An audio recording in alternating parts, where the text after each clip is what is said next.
Ya, kemudian saya telah tersambung dengan Mas Burhanuddin Muhtadi karena ini pun pertanyaan publik. Apa benar akan terjadi reshuffle beneran? Atau juga apa benar ini marah betulan? Atau memang jangan-jangan ini hanya untuk meningkatkan citra saja di publik bahwa pemerintah sedang bekerja, sedang on the right track mengatasi permasalahan pandemi corona. Mas Burhan seperti apa pendapatnya? Begini saja ya, ketika marah di dalam sidang kabinet, dengan marah yang di-online kan, yang di-share kepada publik, jelas implikasi politiknya berbeda. Jadi ada jeda 10 hari, di mana kemarahan atau kemurkaan Presiden Jokowi itu disimpan sebelum kemudian diledakkan melalui YouTube. Jadi menurut saya jelas ada message yang sedang disampaikan oleh Presiden kepada publik ya. Jadi saya melihat ada dua. Pertama, message kepada partai politik, siap-siap kemungkinan besar terjadi reshuffle. Yang kedua adalah message kepada publik. Jadi dua-duanya coba diberikan dengan cara kemurkaan yang di-online kan tadi, yang di-share kepada publik. Jadi kalau misalnya tidak terjadi reshuffle, justru alamat kembali ke ini, publik mempertanyakan komitmen Presiden Jokowi. Karena sepanjang 6 tahun jadi Presiden Jokowi sejak 2014 tidak pernah marah sama sekali yang menyebutkan reshuffle. Kalau marah pernah beberapa kali ya, misalnya soal Papa minta saham beliau marah, tetapi tanpa pernah menyebutkan sekalipun pernyataan soal reshuffle. Nah kemarin itu bukan hanya soal reshuffle, Pak Jokowi juga menyebutkan siap mengambil keputusan apapun yang mempertaruhkan reputasi politik. Jadi menurut saya ini kemarahan yang menurut saya sudah sampai pada puncaknya. Jadi kalau tidak terjadi reshuffle, justru rakyat mempertanyakan kalau istilah Jawanya itu kakean geluduk ora ana udane. Terlalu banyak halilintar atau petir tapi tidak ada hujannya.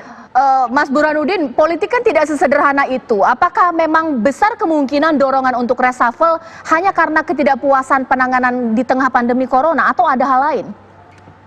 Tentu ada hal lain juga yang dipikirkan, misalnya kalau ada isu hukum, itu bisa menjadi masalah juga kalau menteri yang sangat mungkin terkena masalah hukum tetap dipertahankan. Tapi yang paling utama memang masalah pandemik, itu harus diakui ya. Jadi kalau kita lihat kemarin, kemarahan Presiden, itu terkait dengan satu ego sektoral yang masih mengemuka. Misalnya dalam soal mudik, itu satu menteri dengan menteri lain berbeda pendapat dan itu disampaikan secara telanjang kepada publik ya. Kemudian yang kedua, saya kira yang penting untuk dicatat, ada persoalan terkait dengan eksekusi anggaran.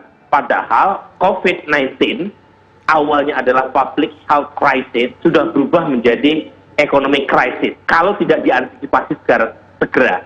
Jadi di situ sebenarnya poin Presiden Jokowi menyatakan perlunya kerja keras dari menteri yang disebut kemarin dalam video yang bocor, yang sengaja dibocorkan adalah bidang kesehatan, kemudian sosial terkait dengan bansos, kemudian UMKM.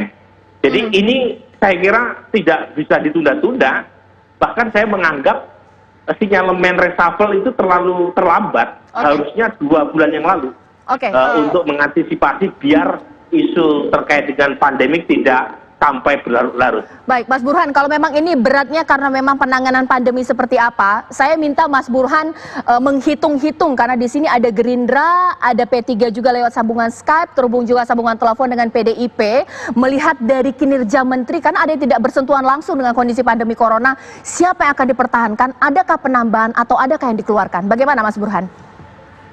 Yang disebut kemarin dalam pernyataan Presiden satu adalah bidang kesehatan. Terutama terkait dengan anggaran 75 triliun yang sudah disiapkan, tetapi baru turun, baru dieksekusi 1,53%. Jadi jauh sekali. Bahkan saya lihat ada bahasa yang menarik, gitu ya. Kita tahu bahwa Presiden Jokowi Presiden Jawa, jadi pernyataan kemarin itu menurut saya sudah luar biasa untuk ukuran orang Jawa, gitu ya. Karena bahkan di video itu ketika menyampaikan soal kinerja kesehatan, itu video menyorot muka Menteri Kesehatan. Dan kebetulan saya punya survei terakhir bersama kolega saya dari Harvard. Menteri Kesehatan memang approval-nya paling rendah. Bahkan di DKI Jakarta approval-nya cuma 20-an %. Nasional di bawah 50%. Kemudian pernyataan Pak Jokowi lagi yang menurut saya menarik adalah soal UMKM. Itu juga disebut meskipun tidak menterinya ya, tapi bidangnya, karena implikasi COVID ini kan sampai ke pengusaha kecil maupun pelaku usaha di sektor mikro. Termasuk juga soal bansos, meskipun beliau mengatakan dalam soal bansos menteri sudah lumayan, tetapi dalam kondisi krisis lumayan saja tidak cukup. Oke, nah sekarang saya mau tanya ke Mas Arief, tapi Mas Burhan kasih saya kalimat yang singkat untuk PDIP posisi aman ataupun juga mungkin bisa terancam ada pengurangan, bagaimana? Kalau soal PDIP aman saya. Oke. Mas Jadi, Arief, ya. Sekarang saya ke Mas Arief, meskipun memang aman, tapi ini juga mengingat bahwa saat ini kualitas dan kinerja menteri sedang disorot, evaluasi dari PDIP ini seperti apa? Nggak mungkin kan dari PDIP sendiri ternyata kualitasnya mengecewakan, seperti apa?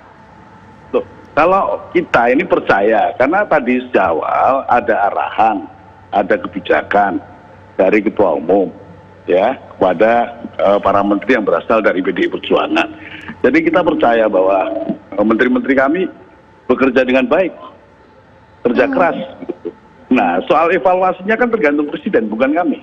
Ya, tapi menurut kami sudah pasti menteri kami tidak mengecewakan, kerja keras, bahkan bisa jadi lebih dari sekedar yang diharapkan untuk bekerja baik sebagai menteri. Oke, nah sekarang saya satu kalimat lagi nih dari Mas Burhan. Kalau untuk Gerindra ini seperti apa nih, Mas Burhan? Aman sekali. Aman sekali. Oke, nah kalau misalnya aman, tapi apakah kemudian ada keinginan buat nambah lagi nih, Mas Andre? Ini bagaimana?